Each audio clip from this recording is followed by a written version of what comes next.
Before diving into my Boss Gauntlet action game, I decided to start with some pre-made art assets. As someone who is not an artist and does not have time to learn, I find it super motivating to just work with good art instead of programming art, or in my case, squares. So I'm currently using Panuspic's Dark Series Bundle 2, which is absolutely stunning, by the way. Fun fact, Panuspic also worked on games like Dome Keeper and Shogun Showdown, and has a new project called Bullet Bunny. All links will be in the description, by the way, so check them out and support them. But for my first boss, I'll be using the Blood King pack to create a Bloody Swordsman. I feel like I butchered their name terribly, but I'm sorry, but you know, whatever. Now that I have a body for my boss, I just need a brain. I do not want it to just repeat a set of actions.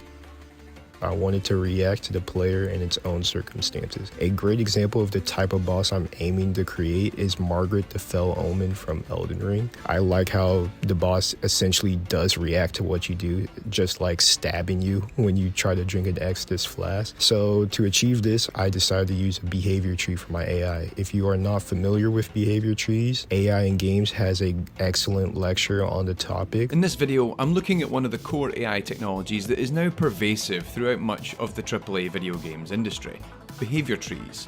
Link will also be in the description. In essence, a behavior tree is a way to simplify how your AI makes decisions with a tree-like structure that starts from the root, goes through the composite states, and ends in the leaf nodes, which executes an action state. Here's my current tree, so let's talk about it. At the first selection state, the boss decides its intent based on whether the last action was an attack or not. If the last action was not an attack, it chooses to, well, execute an attack. Currently at random, each attack is a sequence that takes into account your proximity to reposition itself and then attack. So for melee attacks, if you are far away, it'll pursue you to get in range, and for range attacks, if you're too close, it will back up, make some space, and then it will. But then we end up in a situation where the boss just constantly attacks, giving the player no time to breathe. This is where the other side of the tree comes in. If the last action was an attack, the boss will just simply do a quick retreat. Then I thought, what if some attacks had a follow-up attack if certain conditions were met? This idea came from the Nail Sage and Hollow Knight. So after the double slash, if you did not run away and stuck nearby, it'll do a jumping slash and a slam attack. And for the tele slam, if you are nearby, it'll go straight into the double slash, but if you're far away, it'll go into the charging slash. Then I made an intro and added a background just for this devlog, and altogether the results turned out quite nice. At the moment, you could only pretty much move around with the boss. There's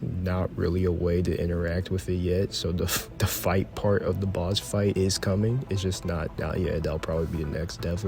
If you like what you see, you might as well like and subscribe. I also stream development right here on YouTube, so feel free to stop by and say hi. You can also follow me on Twitter, because I made one because I was told you should probably have one. So yeah, love you.